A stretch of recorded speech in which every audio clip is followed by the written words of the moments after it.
Shalom Aleichem, la paracha qu'on lira Be'ezrat Hashem ce Shabbat, elle s'appelle Parashat Matot Mas'eh. On va lire deux parachiotes ce Shabbat, et comme ça on va rattraper l'écart qu'on avait avec les Israéliens depuis Pessah. Mais dans notre cours Be'ezrat Hashem, on va développer la deuxième paracha, Parashat Mas'eh. Dans cette paracha, on apprend le départ de ce monde d'Aaron à Cohen. Dans la Torah, on parle deux fois des départs de ce monde d'Aaron à Cohen. La première fois, on a lu il n'y a pas longtemps dans Parashat Chukat, et la deuxième fois dans notre Parasha.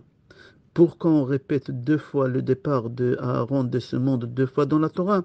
On a expliqué l'année dernière déjà d'après le Sod, mais cette année je vais rajouter un petit truc pour la simple raison que toujours la Hiloula des départs de ce monde d'Aaron à Cohen tombe quand on va lire Parashat Mas'eh. Mis à part ça, le jour qu'Aaron il est mort, quelques années après, son fils Elazar aussi il est mort. Elazar ben Aaron à Cohen, c'est-à-dire que ce vendredi-là, ça va être Rosh Chodesh Av. Av, ça veut dire Elul Ba. On te prévient, Elul va arriver. Et aussi, c'est la Ilula de Aaron à Cohen et de son fils Elazar ben Aaron à Cohen. Il faut que tu saches que cette paracha Mas'eh, ce Shabbat-là, on va finir toute la Torah. Oui, oui, on va finir toute la Torah. Pour la simple raison qu'Akadosh Baruch Hu, il a donné à Moshe Rabbeinu que 4 livres. Bereshit, Shmot, Vaikra et Bamidbar. Sefer Dvarim, c'est Moshe qui l'a écrit de lui-même, c'est un résumé de tous les 40 ans dans le désert. C'est-à-dire que ce Shabbat, on va dire Chazak, Chazak, Venit Chazek, parce qu'on va finir Sefer Dvarim, et en même temps on va finir toute la Torah. C'est-à-dire que ce Shabbat, c'est un Shabbat important. C'est Shabbat Rosh Chodesh, c'est Shabbat qui ont fini le Sefer Dvarim, c'est Shabbat qui ont fini toute la Torah, c'est la Hilula de Aaron à Cohen et de son fils Elazar. Et j'aimerais développer dans ce cours un sujet qui est rapporté dans la paracha concernant Aré Miklat. En français, je crois que ça se dit ville de refuge. Et à travers ce cours, on va comprendre c'est quoi la force d'une prière. Qu'est-ce qu'une prière elle peut faire, surtout d'une maman juive. À la fin de la paracha, c'est rapporté si quelqu'un il a tué quelqu'un d'autre sans faire exprès, alors il doit fuir vite dans un des villes de refuge. Et il reste là-bas combien de temps jusqu'à ce que le Kohen Gadol meure. C'est-à-dire que la sortie de là-bas, il dépend de la mort de Kohen Gadol. Maintenant, si lui va sortir de la ville avant que le Kohen Gadol meure, et quelqu'un de la famille se venge et il le tue, il les quitte. Pourquoi tu es sorti de la ville? Là-bas, tu étais protégé jusqu'à ce que le Kohen Gadol meure. Pourquoi ce bonhomme il va dans les villes refuges? Il y a deux raisons. La première raison, pour qu'il ne se fasse pas tuer par la famille qui l'a tué. Deuxième raison, c'est une réparation pour l'assassinat qu'il a fait ou le meurtre qu'il a fait, on va appeler ça, parce que c'est pas fait exprès. Pourquoi c'est une réparation? Parfois, hein, ça peut arriver que quelqu'un doit aller dans les villes refuges, même qu'il n'y a personne qui va le tuer, il n'est pas en danger de mort. Par exemple, Chas Shalom, un papa, il a tué son fils sans faire exprès. Qui va tuer ce père-là? Personne. Mais quand même, il doit y aller dans le ville refuge, là-bas, pour se faire pardonner, pour réparer sur ce qui vient d'arriver. Encore une halakha, si l'assassin meurt dans le ville de refuge, avant que le Kohen Gadol meure, on l'enterre là-bas. Et quand le Kohen Gadol meurt, on va le déterrer et on va l'enterrer au cimetière normal. J'ouvre une parenthèse. Adam et Chava, ils sont considérés comme des assassins parce qu'ils ont ramené la mort au monde. Et c'est pour ça qu'ils sont enterrés dans la ville Hebron, parce que Hebron, c'est une des villes refuges. Et c'est pour ça aussi les patriarches et matriarches, ils sont enterrés là-bas. Parce que eux, ils ont venu faire le tikkun de la faute d'Adam et Chava. Je referme la parenthèse. Qu'est-ce qu'on déduit de tout ce qu'on vient de dire? Que seulement après la mort de Kohen Gadol, c'est pardonné à cette personne qui l'a tué sans faire exprès. C'est-à-dire que la sortie de cette personne, il est lié à la mort de Cohen Gadol. Et le Sforno, il pose la question, il dit, j'aimerais comprendre pourquoi on fait lier la personne qui se trouve dans la ville refuge, sa sortie jusqu'à la mort de Cohen Gadol. Deuxième question que j'ai adorée, il dit en général dans la Torah, quand il y a une punition sur une faute, sur un péché, alors la punition, elle est exacte pour tout le monde. Il n'y a pas de différence dans la punition. Mais ici, dans cette punition, la punition, elle n'est pas symétrique. C'est bizarre. Parfois, il y a quelqu'un qui peut rester 60 ans dans la ville de refuge parce que le Kohen Gadol, il n'est pas mort. Parfois, il y a quelqu'un qui peut rester 20 ans parce que le Kohen Gadol, il est mort 20 ans après. Parfois, il y a quelqu'un qui peut rester que 1 heure parce qu'une heure après qu'il est rentré dans la ville de refuge, le Kohen Gadol, il meurt. Et parfois, il y a quelqu'un qui ne rentre même pas dans la ville de refuge. La Gemara dit, si quelqu'un, il a tué sans faire exprès et le tribunal, ils ont décidé qu'il doit y aller, et ils ont tranché, et ils ont tamponné qu'il doit aller au ville refuge, et lui, il est en train de préparer sa valise et le Kohen Gadol meurt. Alors, celui-là, il ne va pas dans la ville refuge, il a fini le tikkun. Rashi, il dit, pourquoi on fait lier la sortie de la ville de refuge au Kohen Gadol? Il dit pour la simple raison que le Kohen Gadol, le jour de Kippour, quand il se trouve au Kodesh HaKodashim, il doit prier sur le peuple juif, Shelo Tehera Takala Be'am Israël. Il doit prier à Kadosh Baruch Hu qu'il n'y a pas des accidents dans le peuple juif cette année. Et voilà, il y a un accident, quelqu'un qui l'a tué, quelqu'un d'autre sans faire exprès. C'est-à-dire que ta prière que tu as fait, Kohen Gadol, le jour de Kippour, elle n'était pas de ton cœur. Tu n'as pas fait la kavana. La preuve, voilà, il y a un accident. Parce que si tu aurais fait la kavana, on n'aurait pas eu des accidents. C'est marqué dans Gemara Makot, page Yud Aleph, Amoud Aleph. Et aussi, Rabbi Nathan ben Ozel dit que le Kohen Gadol, le jour de Kippour, il doit prier au Kodesh HaKodashim qu'aucun juif il va glisser dans un péché, ni de Gilui Arayot, ni de Shfichut Damim, ni de Avodah Zara. Et voilà, il y a quelqu'un qui a glissé dans Shfichut Damim. C'est-à-dire que le Kohen Gadol, il a mal prié. S'il aurait prié comme il faut, il pouvait éviter un accident pareil. C'est marqué dans le livre Moshav Zekenim, dans Parashat Emor, qu'un Kohen, pas Gadol, un Kohen Pashut, il n'a pas le droit d'épouser une divorcée, mais il a le droit d'épouser une veuve. Mais Kohen Gadol, il a le droit d'épouser qu'une jeune fille. Il n'a pas le droit d'épouser une veuve. Pourquoi? Écoute pourquoi. Pour la simple raison qu'un Kohen Gadol, quand il se trouve au Beth Amikdash, le jour de Kippour, à Kodesh HaKodashim, tout ce qu'il demande, Hachem, il exauce. Alors on dit peut-être ce bonhomme, ce Kohen Gadol, tzaddik comme il est. Il a vu que la femme de son voisin, elle est très belle. Et il aimerait se marier avec. Alors quand il va être le jour de Kippour, au Kodesh HaKodashim, il va prier à Hachem que ce voisin il meure. Et ça va marcher. Son voisin, il va mourir.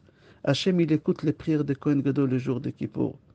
Alors on lui dit, avant qu'il rentre au Kodesh HaKodashim, tu n'as pas le droit d'épouser une veuve. Alors ça ne sert à rien de prier que son mari meurt. Tu ne pourras pas la épouser.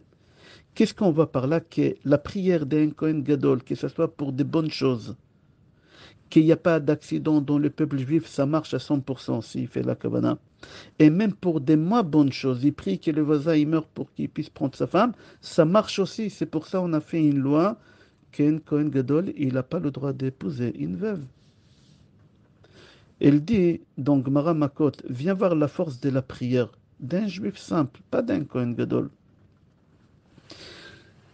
Quand les personnes ils se trouvent dans la ville de refuge, qu'est-ce qu'ils font ces personnes qui se trouvent dans la ville de refuge? Leur souhait à eux, c'est quoi? C'est que le Kohen Gadol meure pour qu'ils puissent rentrer chez eux. C'est-à-dire que tous les jours, ils prient que le Kohen Gadol meure. Là-bas, la Gemara dit, qu'est-ce qu'ils font les mamans de Kohen Gadol pour que ces personnes ne prient pas que leur fils meure? Ils vont là-bas, dans la ville de refuge, tous les vendredis, et ils leur donnent ksut ou mechia. Tous les vendredis, les mamans, ils vont donner des pots de vin, on va appeler ça, pour qu'ils arrêtent de prier que leur fils y meure. Ils leur donnent quoi? Ksut. c'est une chemise ou une cravate et mechia, avec une canette de coca. Tous les vendredis, ils vont là-bas, ils leur donnent un morceau de gâteau avec une canette de coca. Comme ça, ils ne prient pas que leur fils meure. Le Khatam Sofer pose une question, il dit, pourquoi c'est les mamans qui viennent? Pourquoi c'est pas les papas qui viennent? Pourquoi c'est les mamans des Kohen Gadol, pas les papas des Kohen Gadol? Alors, il répond, le Khatam Sofer, il dit, il faut que tu saches, si un enfant il réussit dans sa vie, à tel point qu'il arrive au niveau d'un Kohen Gadol, c'est uniquement grâce aux prières de sa maman. C'est rapporté dans Gemara Yom à une histoire d'une femme qu'elle avait 7 garçons et tous les 7 garçons ils sont devenus Kohen Gadol. C'est quelque chose qui n'existait pas dans l'histoire une seule fois. Et les rabbinim ils ont posé la question à cette femme, Madame, qu'est-ce que vous avez fait pour avoir ce mérite d'avoir 7 enfants Kohen Gadol? Elle leur a répondu, elle leur a dit, une femme elle doit couvrir sa tête. Mais quand elle est chez elle à la maison, elle a le droit de marcher tête découverte. Mais moi, j'ai fait en sorte que même si j'étais seul à la maison, j'ai pas découvert ma tête. Les murs de ma maison, ils n'ont pas vu mes cheveux. Même que son mari, il avait le droit, même quand... non. C'est-à-dire que la réussite ou l'échec de chaque enfant juif, ça vient à travers sa maman. Et c'est pour ça, c'est la maman qu'elle venait ramener Ksut Mechia à ces personnes qui se trouvaient dans la ville refuge. Comme ça, il dit le Khatam Sofer. On reprend la Gemara. Là-bas, la Gemara, elle pose une question. J'arrive pas à comprendre. Parce que la maman de Kohen Gadol, elle va tous les vendredis leur donner une canette de coca avec un croissant.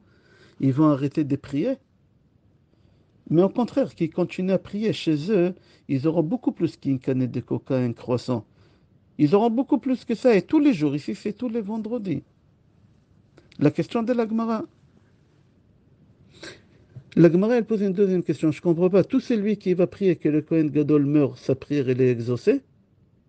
Le Yerushalmi, il répond non, il priait pas. Pardon, il maudissait pas, il priait. Il y a une différence entre insulter, maudire et faire une prière. Eux, ils priaient. Et la force de la prière qu'elle est exaucée. Remarque, c'est marqué, ils priaient, ils insultaient pas. Ils maudissaient pas le Kohen qui meurt. Ils priaient Hachem. Concernant la question de tout à l'heure que la Gemara, elle a dit quoi pour une canette de coca et un croissant, ils vont pas prier que le Kohen meurt. La Gemara, elle répond non, ils prient, bien sûr qu'ils continuent à prier. Mais la prière, elle ne sort pas du cœur parce qu'il y a des pots de vin. Alors la prière, elle n'est pas, c'est pas la même prière. Il y a une finesse ici à comprendre que quand tu veux mettre un claque à ton fils ou à un étranger, à ton fils, tu lui mettras la claque, mais un peu plus légère. La vitesse, elle va être un peu plus lente. Mais que ce soit un étranger, la vitesse, elle va être à 300 km/h, ta main. Et ici, la prière qu'ils vont faire les personnes, elle ne sera pas une prière profonde du cœur. Pourquoi? Parce qu'ils ont touché deux pots de vin. C'est dans la tête, c'est psychologique, la Gemara elle dit, c'est comme ça. C'est-à-dire qu'une prière qu'elle sort du fond du cœur, c'est une prière elle s'exauce. Mais une prière qu'elle sort pas du fond du cœur, c'est pas sûr qu'elle va être exaucée. Et c'est pour ça les mamans des Kohen Gadol, ils venaient donner des pots de vin à ces personnes. Viens voir Gemara Brachot, page Yud Amoud Aleph. Là-bas, la Gemara, elle raconte que dans l'immeuble de Rabbi Meir Baalanes, comme ça la Gemara, elle raconte, Avu Biryone Bishvivutel, il y avait des personnes qui vendaient de la drogue en bas de l'immeuble. Ils faisaient des bruits la nuit. Et Rabbi Meir Baalanes, il a prié qu'il meure. Sa femme Brouria, elle lui dit, pourquoi tu pries qu'il meure? Prie qu'il fasse tchouva. C'est pas marqué Itamu Chataim, c'est marqué Itamu Chotim. C'est pas marqué que les pécheurs vont mourir, c'est marqué que les péchés vont mourir. Rabbi Meir, il a prié qu'ils fassent tchouva, ils ont fait tchouva, c'est bizarre. Dans le livre, Sharet Ora, il dit Elou le libre arbitre. C'est marqué que nous, on a le libre arbitre d'être tzaddik ou rachat, d'aller à la synagogue prier ou de vendre de la drogue en bas de l'immeuble. On a le libre arbitre. Et là, maintenant, Rabbi Meir, qu'est-ce qu'il a fait? À travers la prière, il aura enlevé le libre arbitre. Tu imagines? C'est-à-dire que la prière, elle est forte, qu'elle peut annuler une des bases du judaïsme, le libre arbitre. Le Zohar HaKadosh pose la question, il dit, pourquoi la déluge, on l'appelle toujours au nom des Noirs? on dit Maboul Noach. C'est pas honorable pour Noach. Pourquoi toujours on fait lier la déluge avec Noach? Le Zohar HaKadosh y répond parce qu'il devait prier et il n'a pas prié. S'il aurait prié, il aurait sauvé toute la génération. Parce qu'il n'a pas prié, on pointe le doigt sur lui, Maboul Noach. C'est-à-dire, Rabbi Shimon Bar Yochai, il dit qu'à travers la prière, tu peux obtenir tout, tu peux sauver le monde. Et il dit le Zohar HaKadosh, Rachet Evot de Maboul, Mavet Vechaim Biyad Lashon. La vie et la mort, ça dépend de ta langue. Tu pries ou tu pries pas. Tu pries ou tu pries pas. Il y en a qui disent Mavet Vechaim Biyad Lev. Ça dépend de ton cœur. Est-ce que tu fais la tuila Bekavana, pas Bekavana? Là, on est en train de traverser la période des 21 jours entre 17 Tammuz et Tisha B'Av. Nous, les Sfaradim, on a des coutumes un peu plus légères par rapport aux Ashkenazim. Mais nous, les Sfaradim, on a le droit d'organiser des fiançailles. Jusqu'à veille des Tisha B'Av. Il y en a qui disent même les jours des Tisha B'Av. Mais sans musique, sans tous ces simcha. Pourquoi? Achafetz Chaim de Mishnah Brura y répond. Et aussi, c'est rapporté dans la Gemara. Quand une fille elle est fiancée, tout le monde y savent qu'elle est prise. Parce que si elle ne va pas se fiancer, c'est possible que les gens ils vont croire qu'elle n'est pas prise. Et cette personne, il va prier que ce soit sa femme. Et ça va être sa femme avec ta prière. Et la pauvre, cette fille, elle devait se marier avec quelqu'un d'autre. Alors, on fait les fiançailles, même pendant les 9 jours. Pourquoi? Pour que tout le monde sache que cette fille, elle est fiancée. On dit à tous les hommes, arrêtez de prier, de l'avoir comme femme, cette fille. Elle est prise déjà. C'est-à-dire, à travers ta prière, tu peux te marier. Mais c'est bizarre, j'arrive pas à comprendre. Dans Gemara, hein, Nida, il y a là-bas les paroles de Rabbi Yehuda qui il dit, en nom de Shmuel, que 40 jours avant que l'enfant il a été conçu, c'est-à-dire 40 jours avant que la maman elle est partie au Migvé, Hachem il a décidé déjà cet enfant il viendra au monde avec qui il va se marier et avec quel moment. Comment c'est possible que maintenant tu peux prier à avoir une fille? Peut-être c'est passé là. On répond avec la prière, tu peux changer qu'est-ce qu'Hachem il a décrété. Avec qui tu vas te marier, avec et à quel moment tu vas te marier. Tu imagines la force de la prière? On connaît l'histoire aussi de Yeshayahu ben Amoz, qui est parti faire la dernière prière à Chizkiyahu Amelech. Chizkiyahu Amelech, il était agonisant, il était en train de mourir. Et le prophète Yeshayahu, il vient et lui dit, prie, tu vas mourir et tu vas pas vivre. Pourquoi tu vas mourir et tu vas pas vivre? S'il va mourir, il va pas vivre. Pourquoi cette répétition? Il voulait lui dire, tu vas mourir dans ce monde et dans l'autre monde. Et il lui a dit, laisse-moi prier, je vais me marier pour avoir des enfants.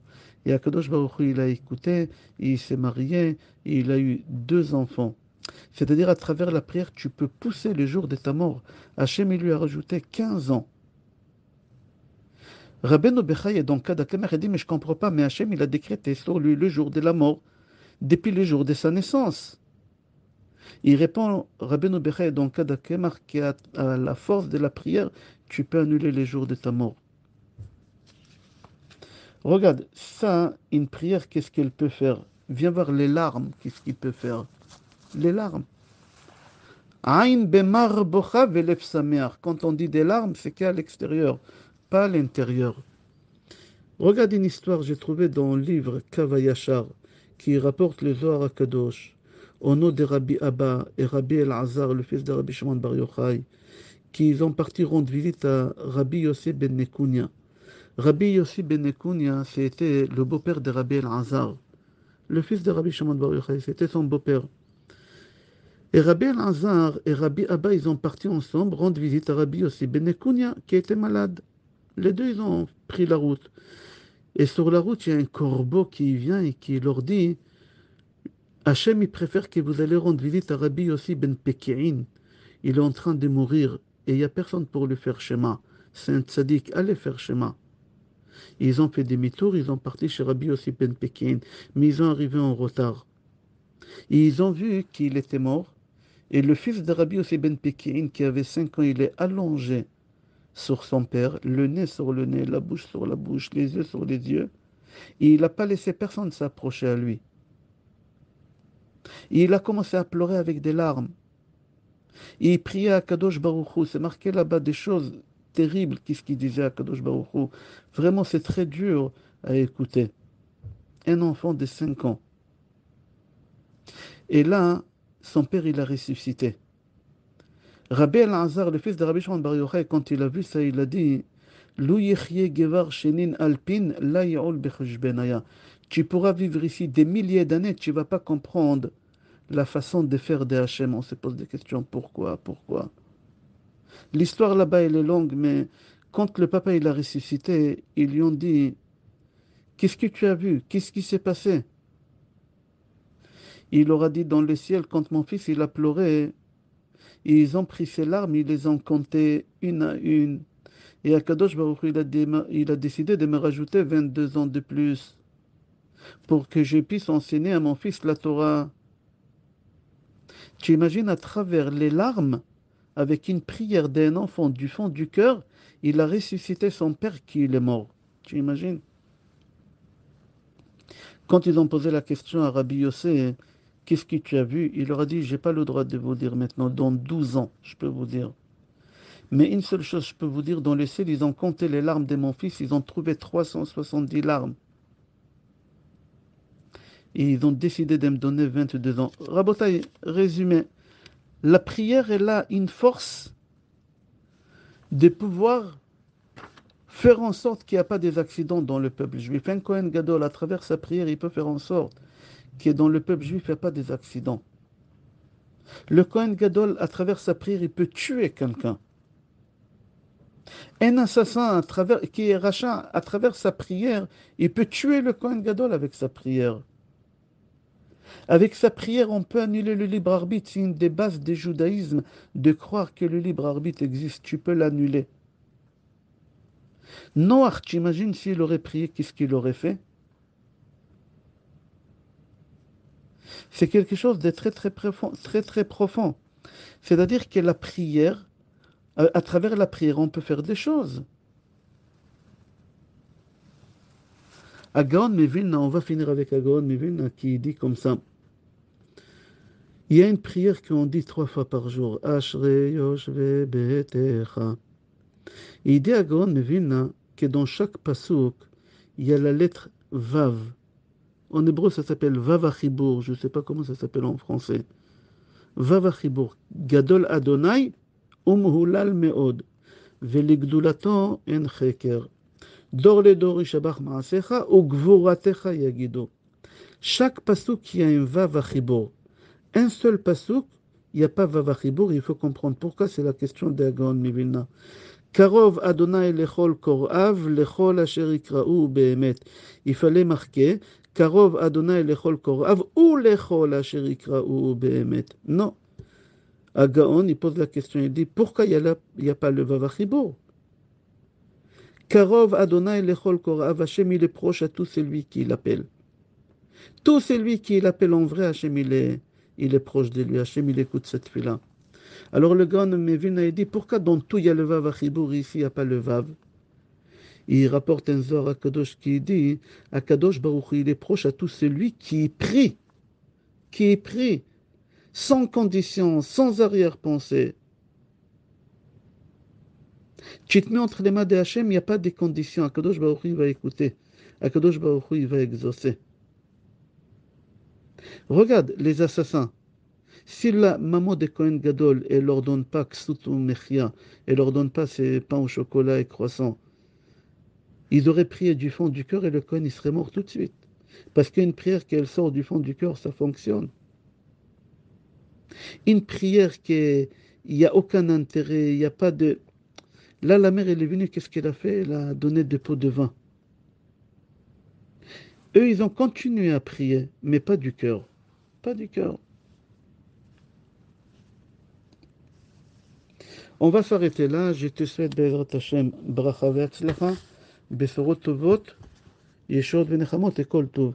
Demain, Bezrat Hashem, mardi, c'est la Iloula de Baba El Azar. C'est le fils de Baba Meir Abou-Hatzera. Mardi, Bezrat Hashem, aussi demain, c'est la Hilula de Rav Eliashiv, le beau-père de Rav Kanievski. Et aussi, c'est la Hilula de Rav Shlomo Grenzfeld, c'est lui qui a écrit le Shulchan Aruch.